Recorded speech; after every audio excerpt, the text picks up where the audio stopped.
बिहार में इस बार 3 पक्षों की सीधी लड़ाई थी और ये बात साफ हो गई कि प्रशांत किशोर को ट्रायंगुलर टूर्नामेंट खेलना नहीं आता। इस बार जीरो चेक करवाने वाली ड्यूटी राहुल से प्रशांत किशोर ने छीन ली है। आप इस डेटा को देखिए, पोजीशन 1 और पोजीशन 2 तो ऑफकोर्स एनडीए और महागठबंधन की रही, लेकिन अगर मैं पोजीशन 3 की बात करूं तो इसमें 129 कैंडिडेट जनसुराज के थे और ये एक बहुत बड़ा नंबर है। याद रहे 122 में सरकार बनती है बिहार में। यदि इसमें मैं पोजीशन 4 के 73 कैंडिडेट भी जोड़ दूं तो ये सच में बहुत बड़ा आंकड़ा होता है। प्रशांत किशोर की रैलियों में भारी जनसैलाब आता था, उन्हें सुनने के लिए बहुत भीड़ आती थी। Across the caste and religion लोग उन्हें सुनते थे, उनकी एक्सेप्टेंस लगभग हर जगह थी, लेकिन लोगों ने उन्हें दूसरा केजरीवाल समझ लिया। सबको चंदा देना पड़ेगा, कम से कम 1000 रुपया जरूर आप डोनेट कीजिए। मैं नरेंद्र मोदी जी को कहना चाहता हूं, मोदी जी इस जन्म में तो आप हमको नहीं हरा सकते दिल्ली के अंदर आम आदमी पार्टी को, आपको दूसरा जन्म लेना पड़ेगा। बेटी आपके फादर आए हैं। दिल्ली में एक ही आवाज गूंज रही है, आपदा नहीं सहेंगे, बदल के रहेंगे। बल्कि कहीं कहीं तो प्रशांत किशोर का एरोगेंस भी देखने लायक था। राहुल गांधी का बिहार में कोई औकात नहीं है कांग्रेस पार्टी का। मोदी जी का भाषण 14 में हमने लिखा है, मैं आपको कोट कर देता हूँ।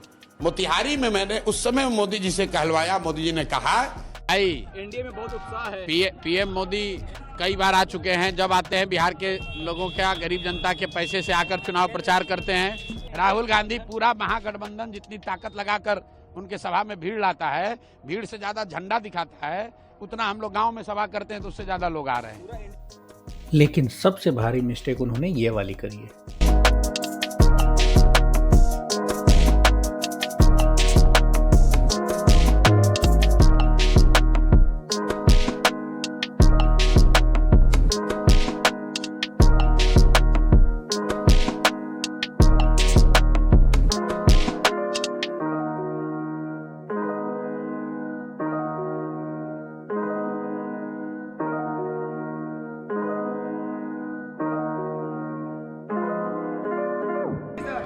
मुसलमानों से एक अपील करना चाहता हूं कि अभी तक आपको लोग कहते हैं कि भाजपा से डरिए और हम लोग को वोट दीजिए, हमको जिताइए। गठबंधन वाले कहते हैं भाजपा से डरिए, हमको वोट दीजिए, हम लोग आपको भाजपा से बचाएंगे।